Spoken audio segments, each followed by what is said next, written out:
রাঙ্গামাটি আসনের ১৩ জন প্রার্থী থেকে মনোনয়নপত্র জমা দিয়েছে ৮ জন। ভোটার সংখ্যা ৫,০৯,০০০।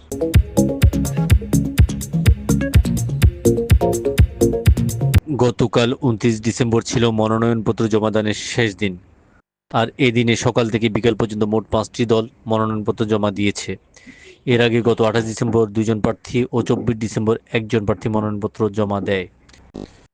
২৯৯ রাঙ্গামাটি আসনে নির্ধারিত সময়ের শেষ দিনে শেষ পর্যন্ত মনোনয়নপত্র ফরম নেওয়া ১৩ জন প্রার্থীর মধ্যে ৮ জন প্রার্থী মনোনয়নপত্র জমা দিয়েছে। মনোনয়নপত্র জমাদানের শেষ দিনে পুলিশ ও সেনাবাহিনীর কড়া নিরাপত্তা ব্যবস্থা ছিল চোখে পড়ার মতো।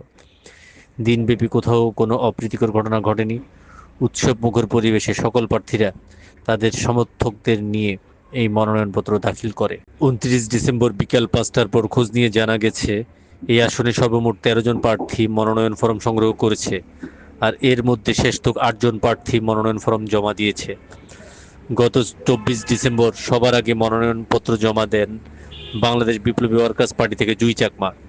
এরপর গত ২৮ ডিসেম্বর মনোনয়নপত্র জমা দেন জাতীয় পার্টি থেকে অশোক তালুকদার ও বাংলাদেশ খেলাফত মজলিস থেকে আলহাজ মাওলানা আবু বকর সিদ্দিক।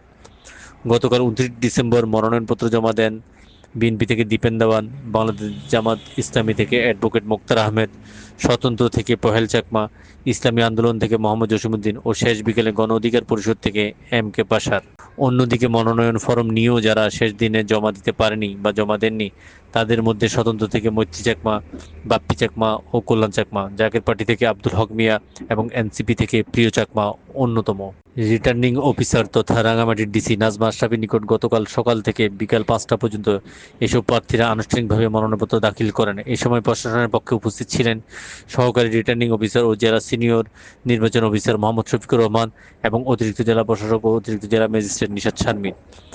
জানা গেছে, আগামী ১ জানুয়ারি সকাল ১১টায় জেলা প্রশাসন সম্মেলন কক্ষে এসব প্রার্থীদের মনোনয়নপত্র যাচাই বাছাই শুরু হবে। উল্লেখ্য, ২৯৯ রাঙ্গামাটি আসনে মোট ভোটারের সংখ্যা ৫,০৯,০০০ বলে জানা গেছে। সব মিলিয়ে রাঙ্গামাটিতে ত্রয়োদশ সংসদ নির্বাচনের দামামা বেজে উঠেছে।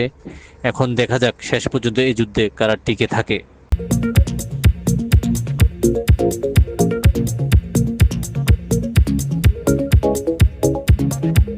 আশিকুর রেহান ভূঁইয়া, সম্পাদক, সাপ্তাহিক পার্বত্য কণ্ঠ।